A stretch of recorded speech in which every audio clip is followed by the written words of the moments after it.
Well, how y'all doing? Old Big J.O. back here. I got another story for you.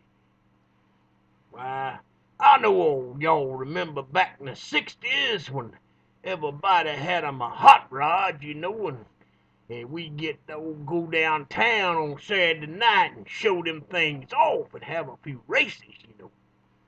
Well, I had nobody by the name of Cleon.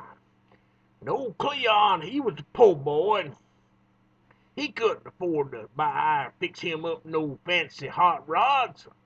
He got him an old '57 Chevrolet and put him some shackles on the 6-inch shackles on the back of it, and put him gutted them mufflers and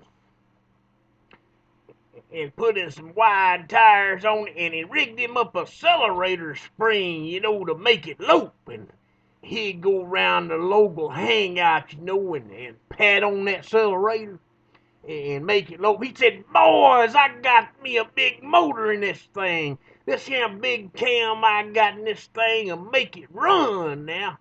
He ain't got no big motor. All he got that accelerator spring that he rigged up to make it lope. And it was this old boy there by the name of Frankie Drucker, had a '57 Chevrolet, about the baddest thing in town. He walked up to old Cleon and he said, "Now, Cleon, you gotta have to open up that hood and show me that big motor you got."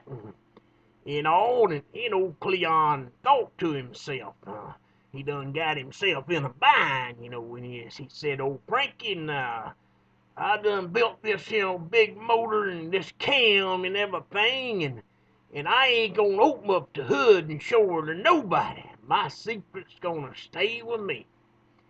And old Frankie said, "Well, now, Cleon, you done talked about how fast your car was with that old big motor and that cam and everything, and well, if you ain't gonna open up the hood and show me that big motor you got, I guess we just gonna have to have us a drag race and prove that I'm still the fastest thing in town."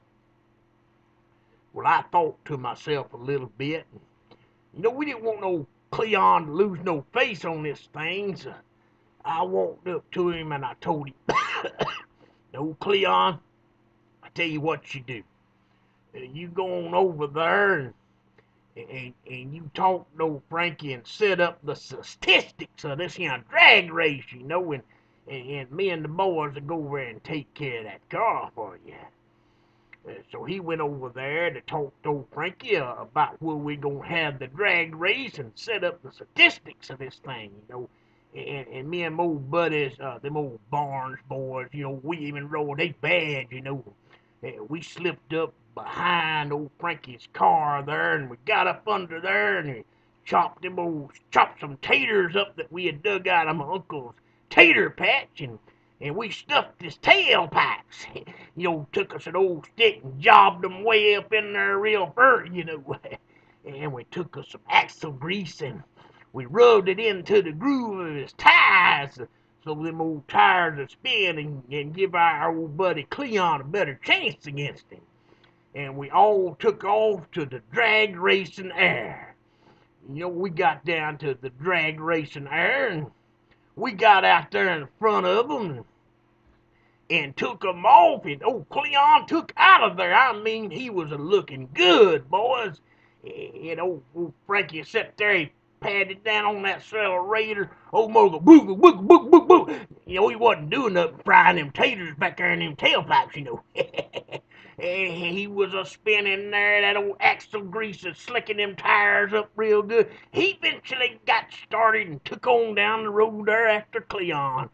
Got to the finish line, old Cleon sitting there waiting on him. He jumped out of his car and said, "Oh, Cleon, I just ain't believing that you outrun me this much.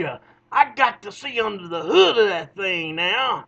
And old Cleon told him, he said, "Now, Frankie, I done outrun you fair and square, and I done told you I ain't gonna open up the hood and reveal the secrets of my big motor to nobody. You know, folks, to this day, nobody's ever figured out how old Cleon was able to outrun that bad 57 Chevrolet. Oh, Big J, oh, out, y'all. I'll see y'all later. You hear?